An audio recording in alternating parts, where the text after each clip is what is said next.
کیا ہوا جب ان اللہ کے ولی کی پیر و مرشد کی مزار مبارک سے آواز آنے لگی۔ آواز یہ آئی کہ جو گلاب پیش کرنے کے لیے لائے تھے وہ گلاب پیش کرو۔ یہ سننے کے بعد فوراً آپ وہ گلاب پیش کرتے ہیں۔ تو چلیے دوستو، میں آپ کو بتا دیتا ہوں یہ اللہ کے ولی کون ہیں جن کی مزار مبارک سے آواز آنے لگی۔ تو دوستو، آپ اس ویڈیو کو اینڈ تک دیکھیں، اور اگر آپ نے ابھی تک میرا چینل سبسکرائب نہ کیا ہو تو چینل کو سبسکرائب کر دیں، اور اگر آپ یہ ویڈیو فیس بک پر دیکھ رہے ہیں تو آپ میرا پیج فالو کر لیں۔ تو چلیے دوستو، اس ویڈیو کو شروع کرتے ہیں۔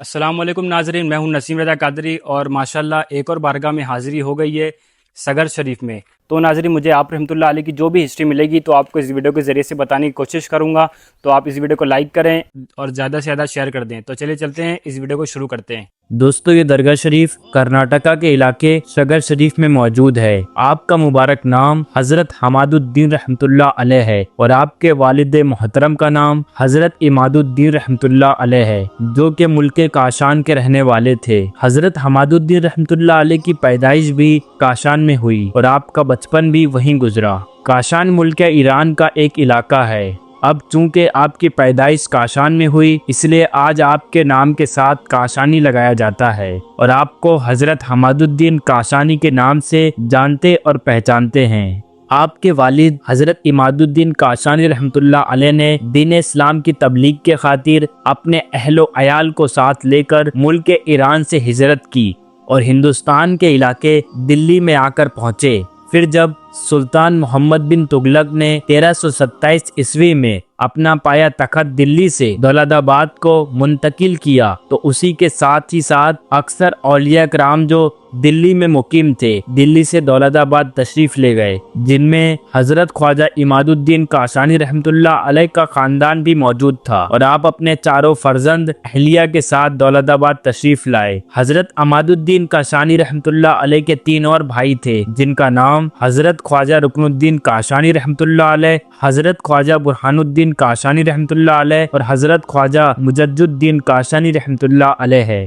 جب حضرت خواجہ حماد الدین کاشانی رحمۃ اللہ علیہ دولت آباد میں تشریف فرما تھے، تو اسی وقت آپ خلیفہ حضور محبوب الہی یعنی خلیفہ نظام الدین اولیاء، جن کا نام حضرت خواجہ برہان الدین غریب رحمۃ اللہ علیہ ہے، ان کے دست حق پر 1332 عیسوی میں آپ نے خلافت حاصل کی۔ حضرت خواجہ حماد الدین کاشانی رحمۃ اللہ علیہ سلسلہ چشتیہ کے ایک بزرگ ہیں، اور آپ کا سلسلہ خلافت صرف 4 واسطوں سے حضرت خواجہ غریب نواز رحمۃ اللہ علیہ سے جا ملتا ہے۔ حضرت حماد الدین کاشانی رحمۃ اللہ علیہ اپنے پیر و مرشد حضرت خواجہ برہان الدین رحمۃ اللہ علیہ اپنے مرید اور خلیفہ حضرت حماد الدین کاشانی رحمۃ اللہ علیہ سے بڑی شفقت اور محبت فرمایا کرتے تھے۔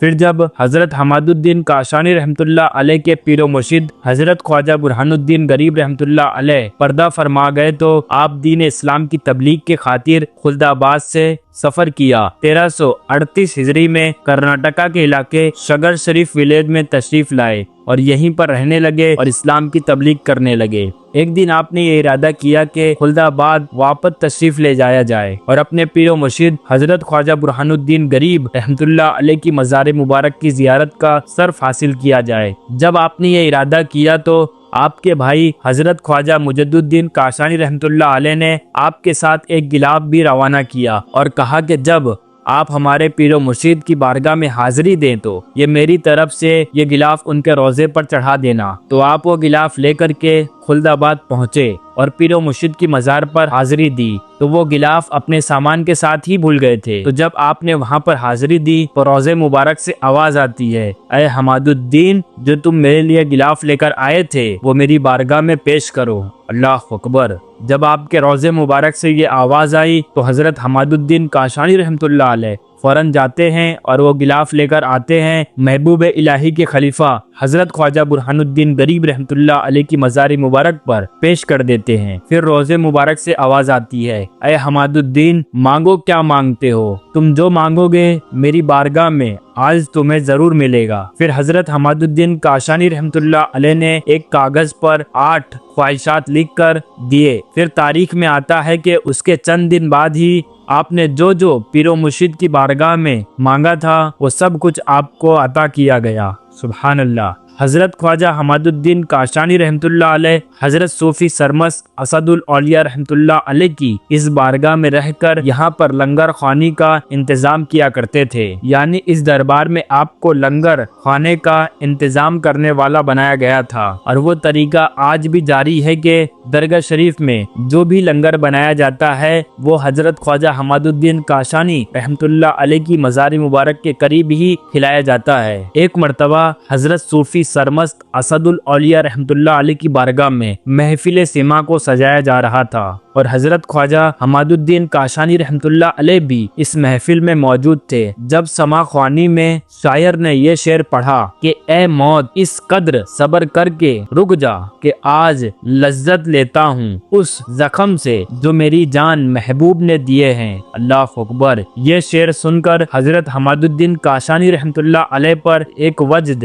سر طاری ہو گیا تھا، اور وہ یہ شعر بار بار سن رہے تھے، اور اسی وجد کے عالم میں آپ کے روح سے ایک چیخ نکلی، اور اسی حالت میں حضرت حماد الدین کاشانی رحمۃ اللہ علیہ کا وصال ہو گیا، اور وصال کے بعد لوگوں کا ہجوم آپ کے پاس جمع ہو گیا، لیکن آپ کے چہرے پر ایک مسکراہٹ تھی۔ اس مسکراہٹ کو دیکھ کر آپ کے بھائی حضرت خواجہ مجد الدین کاشانی رحمۃ اللہ علیہ نے چیخ ماری اور کہا کہ حضرت خواجہ حماد الدین کاشانی زندہ ہو گئے ہیں۔ وہاں پر موجود حضرت کماد الدین نے فرمایا مولانا مردان خدا زندہ ہی رہتے ہیں۔ حضرت خواجہ حماد الدین کاشانی رحمۃ اللہ علیہ کا وصال 12 جمادی الاولیٰ 761 ہجری میں ہوا، اور آپ کا عرس شریف ہر سال حضرت اسد الاولیاء صوفی سرمست رحمۃ اللہ علیہ کے عرس کے موقع پر 12 ربیع الثانی کو منایا جاتا ہے۔ تو ناظرین، یہ تھی آپ رحمۃ اللہ علیہ کی مختصر سی سوانح حیات۔ تو دوستو، اگر آپ کو میرا ویڈیو پسند آیا ہو تو آپ اس ویڈیو کو لائک کریں اور زیادہ سے زیادہ شیئر کر دیں۔ آخر میں یہی دعا ہے کہ جتنے لوگ بھی ویڈیو کے ذریعے سے زیارت کر رہے ہیں، اللہ تعالیٰ سب کو سلامت رکھے۔